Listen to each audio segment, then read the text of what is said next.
ഇറാൻ്റെ പ്രത്യാക്രമണം വളരെ രൂക്ഷമായിരിക്കുകയാണ്. ഇപ്പോൾ ഏറ്റവും ഒടുവിൽ വരുന്ന വാർത്ത അനുസരിച്ച് സൗദി അറേബ്യയിലെ അരാംകോ എണ്ണപ്പാടം, ആ കമ്പനിക്ക് നേരെ ആക്രമണം നടത്തുന്നു, എണ്ണപ്പാടം നിന്ന് കത്തുന്നു. അതിനു മുമ്പ് സൗദിയിലെ തന്നെ റാസ് താനൂറ എന്ന് പറയുന്ന എണ്ണപ്പാടത്തിന് നേരെ ആക്രമണം ഉണ്ടായി. ഇതിനു മുമ്പ് സംഭവിച്ചത് എന്താ വെച്ചാൽ സൈപ്രസിന് നേരെ ഇറാൻ ആക്രമണം നടത്തി. സൈപ്രസ് എന്ന് പറയുന്നത് ബ്രിട്ടൻ്റെ അധീനതയിലുള്ള ദ്വീപാണ്. ഈ ദ്വീപിൽ നിന്ന് വ്യോമതാവളത്തിൽ നിന്ന് അമേരിക്ക ആക്രമണം നടത്തിയെന്നാണ് പറയുന്നത്. അതുകൊണ്ട് അങ്ങോട്ടേക്ക് ആക്രമണം നടത്തി. USS എബ്രാലിങ്കൺ എന്ന് പറയുന്ന വിമാനവാഹിനി കപ്പലിന് നേരെ ആക്രമണം നടത്തി. ചുരുക്കം പറഞ്ഞാൽ ഇറാൻ ആക്രമണവുമായിട്ട് തുനിഞ്ഞിറങ്ങി. സഹായത്തിന് ഇപ്പോൾ വന്നേക്കുന്നത് ലെബനനിൽ നിന്ന് ഹിസ്ബുള്ള വന്നു. ഹിസ്ബുള്ള ഇസ്രായേലിന് നേരെ ആക്രമണം നടത്തി. ആക്രമണത്തിൽ 9 പേര് അവിടെ കൊല്ലപ്പെട്ടിട്ടുണ്ട്. അവിടുത്തെ അയൺ ഡോം ഉൾപ്പെടെയുള്ള പ്രതിരോധ സംവിധാനങ്ങളൊന്നും പ്രവർത്തിച്ചില്ല. എവിടെയോ പിഴവ് പറ്റി. മാത്രമല്ല, യമനിൽ നിന്നുള്ള ഹൂത്തികളുടെ ആക്രമണം ഉണ്ടായി. ഹൂത്തികൾ പലപ്പോഴും സൗദി അറേബ്യയ്ക്ക് നേരെ ആക്രമണം നടത്തുന്നതാണ്. ചുരുക്കം പറഞ്ഞാൽ ഇറാനെ മിഡിൽ ഈസ്റ്റിലുള്ള ഒരു രാജ്യവും സഹായിച്ചിട്ടില്ല. അതുകൊണ്ട് തന്നെ ആ രാജ്യങ്ങളിലുള്ള അമേരിക്കയുടെ സൈനിക താവളങ്ങൾക്ക് നേരെ ആക്രമണം നടത്താൻ ഇറാൻ ഇറങ്ങി പുറപ്പെട്ടിരിക്കുകയാണ്. ഒപ്പം പാകിസ്ഥാൻ്റെ ഭാഗത്തു നിന്നോ തുർക്കിയുടെ ഭാഗത്തു നിന്നോ ഒരു സഹായവും കിട്ടിയില്ലെന്ന് അവർ പരിതപിക്കുകയും ചെയ്യുന്നുണ്ട്. അങ്ങനെയാണെങ്കിൽ യുദ്ധം ഇനിയും നീളാനുള്ള സാധ്യത. കാരണം ഡൊണാൾഡ് ട്രംപ് കൃത്യമായിട്ട് പറഞ്ഞു 1 മാസം കഴിഞ്ഞാലും യുദ്ധം അവസാനിക്കില്ല എന്ന്. എങ്ങോട്ടേക്കാണ് ഇതിൻ്റെ ഗതി? അത് ഒന്നാമത്തെ കാര്യം, ട്രംപിന് ഈ ഇറാൻ്റെ ശക്തിയും ദൗർബല്യവും നന്നായിട്ട് അറിയാം. എത്ര കാലമായി നോക്കുമോ ഒരു ഇറാനും അമേരിക്കയും തമ്മിൽ ഏറ്റുമുട്ടാൻ തുടങ്ങിയിട്ട്. മാത്രമല്ല, അതിനു മുമ്പ് ഇറാനും ഇറാഖും തമ്മിലുള്ള യുദ്ധം 8 കൊല്ലത്തിലേറെ കാലം ഇറാഖിൻ്റെ പക്ഷത്ത് ചേർന്ന് ഇറാനെ അടിച്ചുകൊണ്ടിരുന്നത് അമേരിക്കയാണ്. അപ്പോൾ അമേരിക്കയ്ക്ക് അതിൻ്റെ ചരിത്രത്തിൽ തന്നെ ഇറാൻ്റെ ശക്തിയും ദൗർബല്യവും അറിയാം. ശക്തി അറിയാം എന്ന് പറഞ്ഞാൽ, ശക്തിയുള്ളവനെ അവൻ്റെ ശക്തി മനസ്സിലാക്കിയിട്ട് തകർത്താൽ തീരും. ആയുധ ശക്തിയാണ്, സാമ്പത്തിക ശക്തിയാണ് അവൻ്റെ ശക്തിയെങ്കിൽ, ഈ ഇറാൻ്റെ ശക്തിയേക്കാൾ വലുതാണ് അതിൻ്റെ ദൗർബല്യം. ദൗർബല്യം എന്താണെന്ന് വെച്ചാൽ ഈ പ്രതികാര മനസ്സാണ്. ഈ മാർട്ടിർഡം എന്ന് പറയുന്നത്, എന്തായാലും പറയാം, നമ്മൾ രക്തസാക്ഷിത്വം എന്ന് പറയുന്നത് അവർക്ക് ഒരു ഇഷ്യൂ അല്ല. അമേരിക്കയിൽ ഇപ്പോൾ അഫ്ഗാനിസ്ഥാനിലോ ഇറാഖിലോ കുറച്ച് അമേരിക്കൻ പട്ടാളം പോയിട്ട് കുറച്ചു കാലം യുദ്ധം ചെയ്തിട്ട് കുറച്ച് പട്ടാളക്കാരുടെ ജീവൻ നഷ്ടപ്പെട്ടാൽ രാജ്യത്തിൻ്റെ വലിയ പ്രശ്നമായിട്ട് വരും. അതെ, ഇറാൻ നേരെ തിരിച്ചാൽ എത്ര മനുഷ്യൻ്റെ ജീവൻ ആ രാജ്യത്തിന് വേണ്ടി ചെലവഴിക്കുന്നുവോ അതൊക്കെ ദൈവമാർഗത്തിലാണ് അവർക്ക്. അതൊക്കെ ആയത്തുള്ള ജീവൻ കളയുന്നു. ആയത്തുള്ളക്ക് വേണ്ടി മാത്രമല്ല, അതുവഴി അത് ഷിയായിസത്തിനാണ് എന്ന് പറഞ്ഞാൽ അതുവഴി ദൈവമാർഗത്തിലുള്ളതാണ്. ആ ഒരു പോരാട്ടം തുടരും. അതുകൊണ്ട് ഇപ്പോൾ 1 മാസമെങ്കിലും യുദ്ധം നീണ്ടു നിൽക്കുമെന്ന് അമേരിക്ക പറയുന്നത് വെറുതെ ആവാൻ സാധ്യതയില്ല. വെറും വാക്ക് പറയുന്ന കൂട്ടത്തിലാണ് ട്രംപെങ്കിലും. ട്രംപിൻ്റെ ഈ നിരീക്ഷണം വല്ലാതെ തെറ്റാനിടയില്ല. അതിൻ്റെ ഉദാഹരണം നമ്മൾ കണ്ടുകൊണ്ടിരിക്കുന്നത്, ഒരു രാജ്യത്തിൻ്റെ പരമാധികാരിയെ ഇല്ലായ്മ ചെയ്തിട്ട് ഇപ്പം ചെയ്യുന്നത് എന്താ? നേരിട്ട് ആക്രമിക്കാവുന്ന എല്ലാ ആക്രമണങ്ങളും പ്രത്യക്ഷമായിട്ട് ഇറാൻ നടത്തുന്നു. നേരിട്ടുള്ള ആക്രമണം എന്താ? ഇറാൻ്റെ ഈ അമേരിക്കയുടെ മധ്യേഷ്യയിലുള്ള എല്ലാ താവളങ്ങളും, അത് ആരോടാണെന്ന് ആലോചിച്ചു. സൗദി അറേബ്യ പോലെ ലോകത്തിലെ ഒരു വമ്പൻ ശക്തിയോട് അവരുടെ രാജ്യത്തിൻ്റെ പരമാധികാരത്തിനകത്ത് നിലകൊള്ളുന്ന എണ്ണക്കിണർ. ഇപ്പോൾ അരാംകോ എന്ന് പറഞ്ഞാൽ തന്നെ അറബ് അമേരിക്കൻ എണ്ണ കമ്പനിക്കാണ് പറയുന്നത്. സൗദി അറേബ്യയിലെ എണ്ണ ഈ എക്സ്പ്ലോർ എണ്ണ എടുത്തിട്ട് അത് സംസ്കരിച്ചിട്ട് വിൽക്കാനുള്ള സംവിധാനം മുഴുവൻ അവരുടെ കയ്യിലാണ്, അരാംകോയിലാണ്. അപ്പോൾ ഈ അറബ് അമേരിക്കൻ എണ്ണ കമ്പനി ആക്രമിച്ചു എന്ന് പറഞ്ഞാൽ സൗദി അറേബ്യയുടെ സമ്പദ്ഘടനയ്ക്ക് നേരെ ആക്രമണം നടത്തുകയാണ്. രണ്ടിടത്ത്. എനിക്ക് തോന്നുന്നു, ഒന്ന് അൽഖോബാറിലായിരിക്കും, കിഴക്കൻ തീരത്താണ് ഇതൊക്കെ. സൗദി അറേബ്യയുടെ കിഴക്കൻ തീരത്താണ് ഈ എണ്ണക്കിണറുകളൊക്കെ. ഒന്ന് അൽഖോബാറിലായിരിക്കും, മറ്റൊന്ന് രാജസ്ഥാനുരയിലാണ്. അപ്പോൾ ഇത് രണ്ടും അമേരിക്കയുടെ അറേബ്യയിലെ പ്രധാനപ്പെട്ട കേന്ദ്രങ്ങളാണ്. മാത്രമല്ല, ഇറാൻ പറഞ്ഞത് വളരെ ശരിയാണ്. ഞങ്ങൾ നിങ്ങളെ ആക്രമിക്കുന്നില്ല. മിഡിൽ ഈസ്റ്റിനോട് പറഞ്ഞതല്ലോ, ഞങ്ങൾ നിങ്ങളെ ആക്രമിക്കുന്നില്ല. നിങ്ങളുടെ നെഞ്ചത്ത് നിങ്ങൾ അമേരിക്ക സ്ഥാപിച്ചിരിക്കുന്ന താവളങ്ങളെയാണ് ആക്രമിക്കുന്നത്. അതിന് വളരെ കൃത്യമാണ്. എന്താ കാരണം എന്നറിയോ? സൗദി അറേബ്യ ഇസ്ലാമിക ശരീഅത്ത് ഉള്ള ഒരു രാജ്യമാണ്. ഇസ്ലാമിക നിയമമാണല്ലോ അവിടെ. ഷിയായ ഇസ്ലാം ആണെങ്കിൽ പോലും മറ്റൊരു ഇസ്ലാമിക രാജ്യമാണ് ഇറാൻ. ഒരു ഇസ്ലാമിക രാജ്യമായ ഇറാൻ മറ്റൊരു ഇസ്ലാമിക രാജ്യമായ സൗദി അറേബ്യ ആക്രമിച്ചു എന്ന് ഈ ആക്രമണത്തിന് അർത്ഥമില്ല. എന്താ കാരണം എന്നറിയോ? ഈ അരാംകോ കോമ്പൗണ്ട് എന്ന് പറഞ്ഞാൽ, അരാംകോ സൗദി അറേബ്യയിൽ എവിടെയൊക്കെ ഉണ്ടോ ആ കോമ്പൗണ്ടിനകത്ത് സൗദി നിയമങ്ങളൊന്നും ബാധകമല്ല.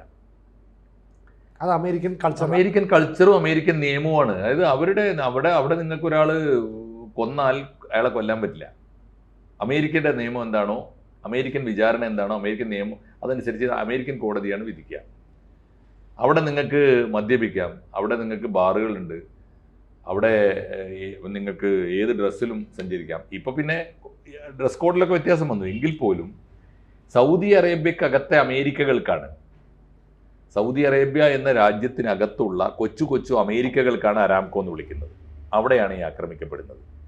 അപ്പോൾ ഇങ്ങനെ വരുമ്പോൾ ഒന്ന് ഇറാൻ അതിൻ്റെ എല്ലാ സർവ്വശേഷിയും ഉപയോഗിച്ച് ജീവൻ മരണ പോരാട്ടം നടത്തുകയാണ്. ഇനി മറ്റൊന്നും അവർക്ക് നഷ്ടപ്പെടാനില്ല. അവർ ദൈവമാർഗത്തിൽ അവരെ ആ രാജ്യത്തെ നയിച്ചുകൊണ്ടിരിക്കുന്ന ഏറ്റവും വലിയ പോരാളിയുടെ ജീവനാണ് നഷ്ടപ്പെട്ടത്. അതിന് പ്രതികാരം ചെയ്യും. രണ്ടാമത്തെ മാർഗം, ഇതുവരെ നമ്മൾ പ്രോക്സി വാർ എന്ന് പറഞ്ഞിരുന്നല്ലോ. ഹിസ്ബുള്ള തീർച്ചയായിട്ടും ഇറാൻ്റെ പിന്തുണയോടുകൂടി ലെബനോൺ കേന്ദ്രീകരിച്ചുകൊണ്ട് ഇസ്രായേലിനെതിരായി വർക്ക് ചെയ്തുകൊണ്ടിരുന്ന ഒരു ഇറാൻ ഏജൻസിയാണല്ലോ ഹിസ്ബുള്ള. ഹൂത്തി തീവ്രവാദികൾ ഇറാന്റെ സഹായത്തോടു കൂടി യമൻ കേന്ദ്രീകരിച്ച് സൗദിക്കെതിരെ പ്രവർത്തിച്ച പ്രസ്ഥാനമാണ്. അതെ, അവരൊക്കെ ഇന്നലെ വരെ പ്രോക്സി ആണെങ്കിൽ ഇന്ന് സ്ട്രെയിറ്റ് ആണ്, ഡയറക്റ്റ് ആണ്. എന്ന് പറഞ്ഞാൽ യജമാനു വേണ്ടി പരസ്യമായി യുദ്ധം ചെയ്യാൻ, സ്വകാര്യമായിട്ടല്ല, പരസ്യമായി യുദ്ധം ചെയ്യാൻ. അതുകൊണ്ടാണ് ഹിസ്ബുള്ള ഡയറക്റ്റായിട്ട് ആക്രമിക്കുന്നത്.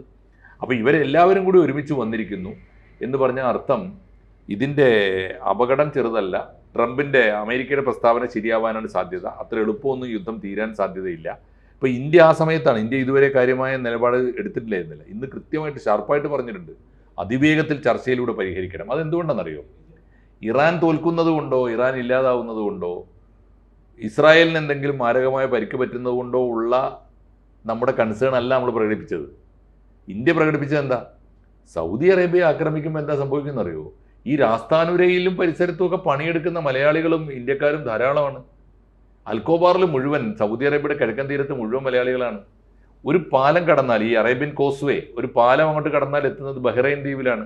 അവിടെയാണ് ഇപ്പോൾ കഴിഞ്ഞ ദിവസം മിസൈൽ വീണുകൊണ്ടിരിക്കുന്നത്. അപ്പോൾ ഈ പ്രദേശങ്ങളിലൊക്കെ, കുവൈത്തിൽ അതാണ്, UAE അതാണ്, ഒമാനിൽ അതിലേറെയാണ്.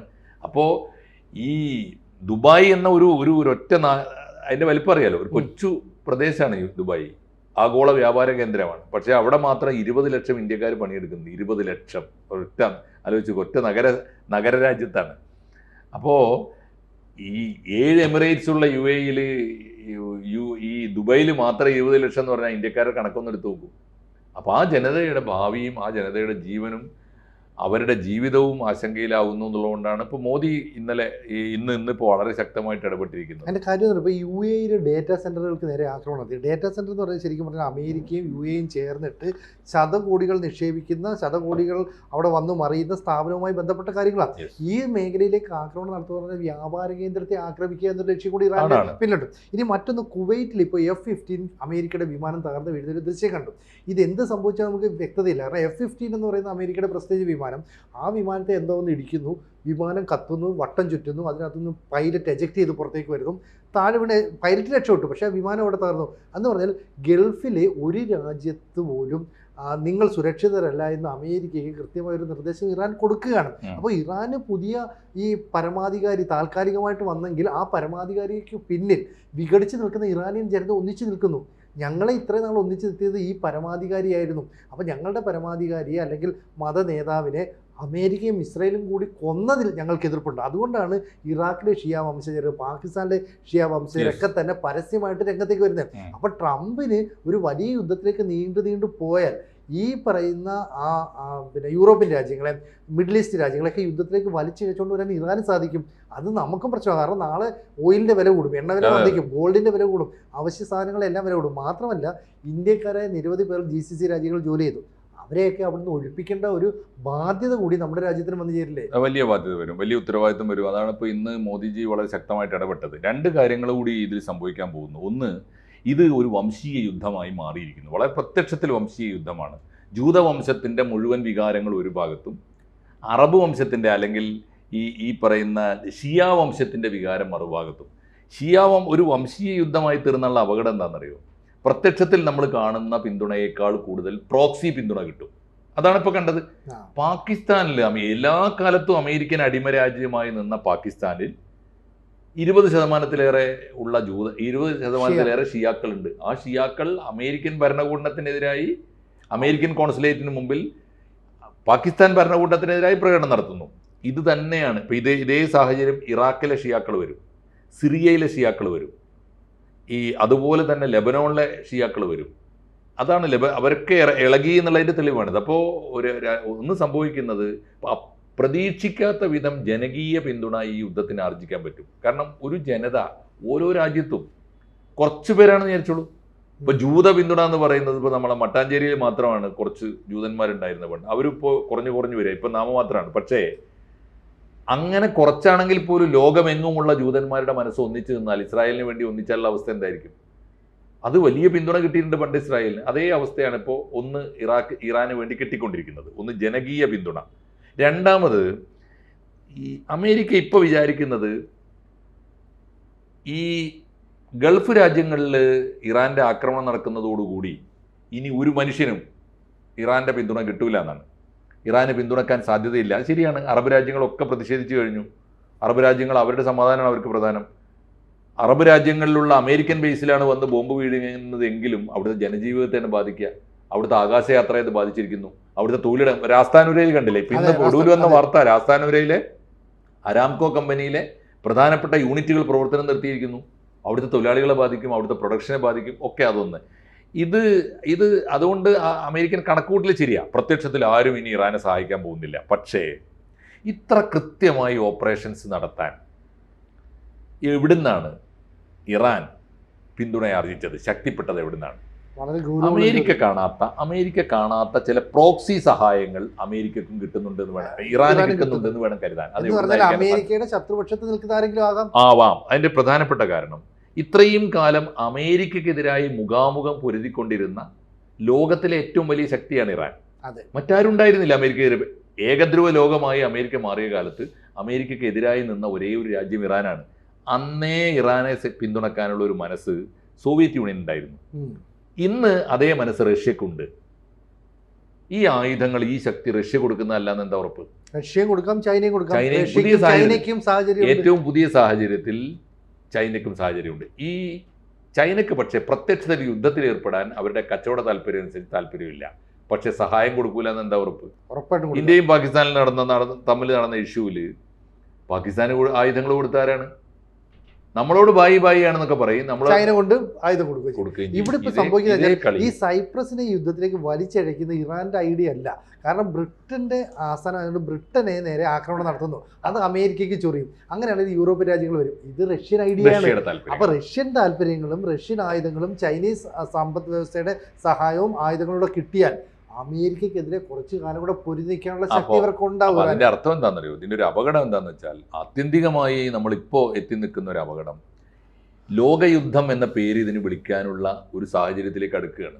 ലോകയുദ്ധം എന്ന് പറയുന്നത് എന്താ? ലോകയുദ്ധം എന്ന് പറഞ്ഞാൽ ഒരു മൂന്നാം ലോക മഹായുദ്ധം. അതിന്റെ മാനദണ്ഡം എന്താ? ലോകത്തിലെ UN അംഗീകരിച്ച, ഐക്യരാഷ്ട്രസഭ അംഗീകരിച്ച രാജ്യങ്ങളിൽ, ഐക്യരാഷ്ട്രസഭ അംഗീകരിച്ച രാജ്യങ്ങൾ ഏതാണ്ട് 150ഓളം ഉള്ളത്. ഇപ്പോൾ 190 മൊത്തത്തിലുള്ള രാജ്യങ്ങൾ എന്ന് പറയുന്നു. മൊത്തത്തിൽ എടുത്തു കഴിഞ്ഞാൽ അംഗീകാരം ഉള്ളതും അല്ലാത്തതുമായ 204 രാജ്യങ്ങളുണ്ട് ആൾപ്പാർപ്പുള്ളത് എന്നാണ് കണക്ക്. ഇനി ഐക്യരാഷ്ട്രസഭ അംഗീകരിച്ച പ്രബലമായ മേൽവിലാസമുള്ള രാജ്യങ്ങൾ 150 എടുത്തുള്ളൂ. അതിൽ പകുതിയിലേറെ രാജ്യങ്ങൾ ഒരു യുദ്ധത്തിൽ പ്രത്യക്ഷമായോ പരോക്ഷമായോ കക്ഷി അവരുടെ നിലപാട് അറിയിച്ചു കഴിഞ്ഞാൽ അത് ആഗോള യുദ്ധമായി. എന്ന് പറഞ്ഞാൽ ഗൾഫ് മേഖലയിൽ മാത്രം ഇപ്പോൾ ഇന്നലെ വരെ 21ഓളം രാജ്യങ്ങൾ ഈ യുദ്ധത്തിൽ നിലപാട് വ്യക്തമാക്കിയിട്ടുണ്ട്. ഇന്നിപ്പോൾ സിനുജി പറഞ്ഞ ഈ പുതിയ നീക്കം അനുസരിച്ച് യൂറോപ്യൻ സൈപ്രസിനെ തൊട്ട് കളിക്കുമ്പോൾ ബ്രിട്ടൻ, യൂറോപ്യൻ യൂണിയൻ രാജ്യങ്ങൾ. ഇനി യൂറോപ്യൻ യൂണിയന്റെ അകത്തെ പുതിയ സ്ഥിതി എന്താ? യൂറോപ്യൻ യൂണിയനകത്ത് അമേരിക്കക്ക് പിന്തുണ ഇല്ലേ? ഇപ്പോൾ ആ പിന്തുണ ഇപ്പോ റഷ്യക്കാണ്. ആ പിന്തുണ റഷ്യ വഴി ഇറാനിൽ വന്നു ചേർന്നാലോ അതിഭീകരമായ ഒരു യുദ്ധമായിട്ട് ഇത് മാറും. അതിനാണ് സാധ്യത. അപ്പൊ അതുകൊണ്ട് ഇതൊരു ആഗോള യുദ്ധത്തിന്റെ വക്കത്തേക്ക് പോകുന്നു എന്നാണ് ഈ മണിക്കൂറിൽ കിട്ടിക്കൊണ്ടിരിക്കുന്ന വിവരങ്ങൾ വെച്ച് നമുക്ക് പറയാൻ പറ്റുക. 75 രാജ്യങ്ങളെങ്കിലും, ഒരു 75 രാജ്യങ്ങളോളം ഈ യുദ്ധത്തിൽ നിലപാടെടുത്താൽ ഇതിന് വേൾഡ് വാർ എന്ന് വിളിക്കേണ്ടി വരും, ആഗോള യുദ്ധം എന്ന് വിളിക്കേണ്ടി വരും.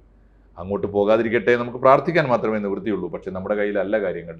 ലോകത്ത് യുദ്ധം ഉണ്ടാക്കുന്നതും സമാധാനം ഉണ്ടാക്കുന്നതും ഒക്കെ ആഗോള വൻകിട ശക്തികളാണ്. അവരുടെ താല്പര്യങ്ങളാണ്, അവരുടെ വ്യാപാര താല്പര്യങ്ങളാണ്, അവരുടെ ഇന്ധന താല്പര്യങ്ങളാണ്, അവരുടെ വംശീയ താല്പര്യങ്ങളുമാണ്. ഇതിൽ വംശീയ താല്പര്യം താരതമ്യേന ചെറുതായി വരികയും ഇസ്രായേലിൻ്റെ റോള് കുറഞ്ഞു വരികയും ഇറാൻ്റെ റോള് കുറഞ്ഞു വന്നാൽ പോലും, ഈ രണ്ട് താല്പര്യങ്ങളും കുറഞ്ഞു വന്നാൽ പോലും ഇതിനകത്തെ വൻകിട താല്പര്യങ്ങൾ ശക്തിപ്പെട്ടു വരും.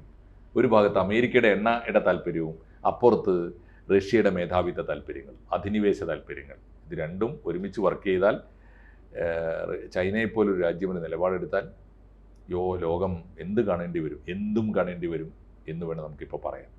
കൂടുതൽ വാർത്തകളും വിശേഷങ്ങളും നിങ്ങളിലേക്ക് എത്താൻ ABC മലയാളം സബ്സ്ക്രൈബ് ചെയ്യുക, ബെൽ ബട്ടണും അമർത്തുക.